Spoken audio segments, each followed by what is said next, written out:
Black Beauty by Anna Sewell. Chapter 28. A Job Horse and His Drivers. Hitherto I had always been driven by people who at least knew how to drive, but in this place I was to get my experience of all the different kinds of bad and ignorant driving to which we horses are subjected, for I was a job horse, and was let out to all sorts of people who wished to hire me, and as I was good-tempered and gentle, I think I was oftener let out to the ignorant drivers than some of the other horses, because I could be depended upon.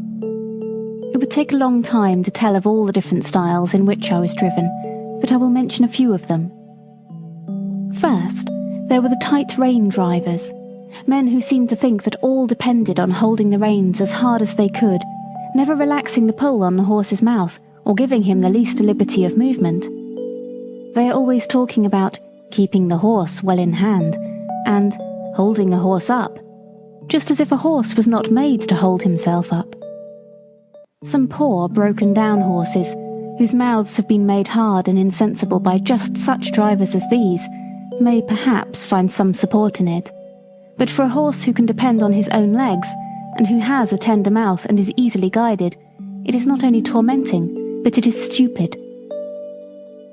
Then there are the loose rein drivers, who let the reins lie easily on our backs, and their own hand rest lazily on their knees. Of course, such gentlemen have no control over a horse, if anything happens suddenly. If a horse shies, or starts, or stumbles, they are nowhere, and cannot help the horse or themselves till the mischief is done.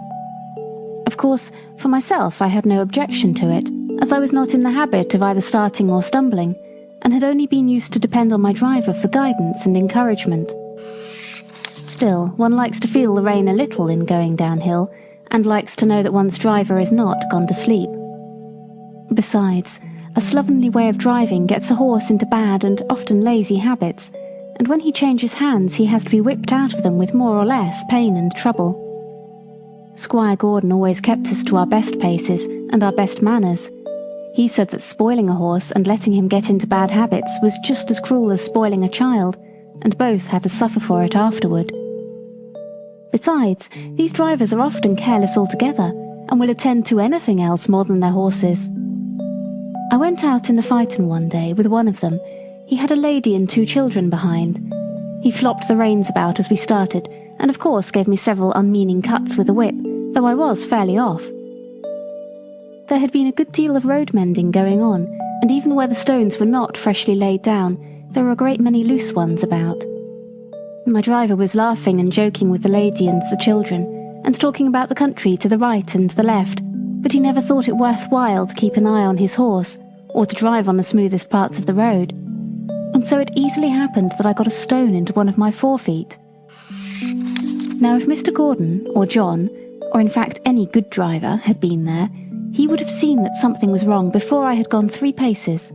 Or even if it had been dark, a practised hand would have felt by the rain that there was something wrong in the step, and they would have got down and picked out the stone. But this man went on laughing and talking, while at every step the stone became more firmly wedged between my shoe and the frog of my foot.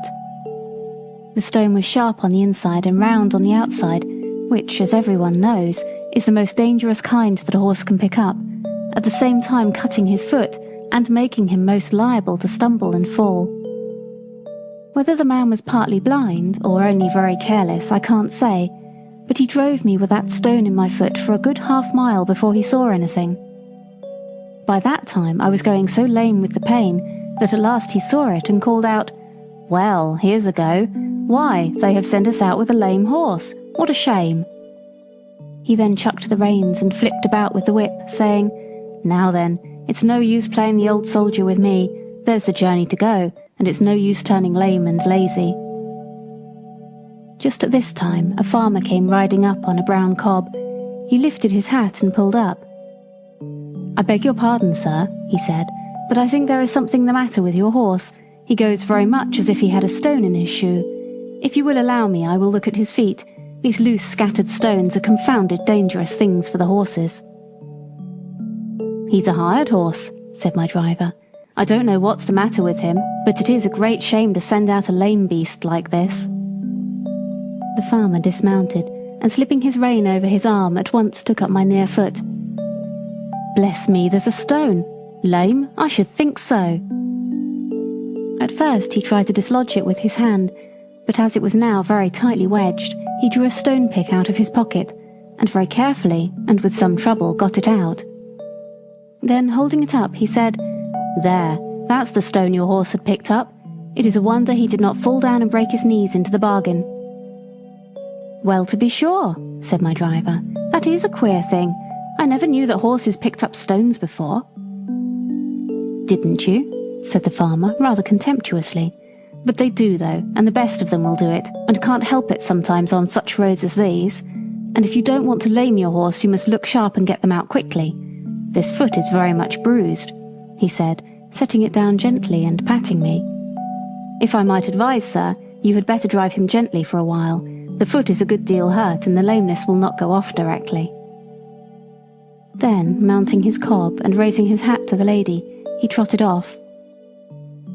When he was gone, my driver began to flop the reins about and whip the harness, by which I understood that I was to go on, which of course I did, glad that the stone was gone, but still in a great deal of pain. This was the sort of experience we job horses often came in for. End of chapter 28. Thank you for listening to Relaxing Story Time. If you've enjoyed this episode, please feel free to share it. Also, make sure to subscribe so you don't miss out. Be sure to check out our other videos. And always remember, it's important to take time to relax, imagine, and dream.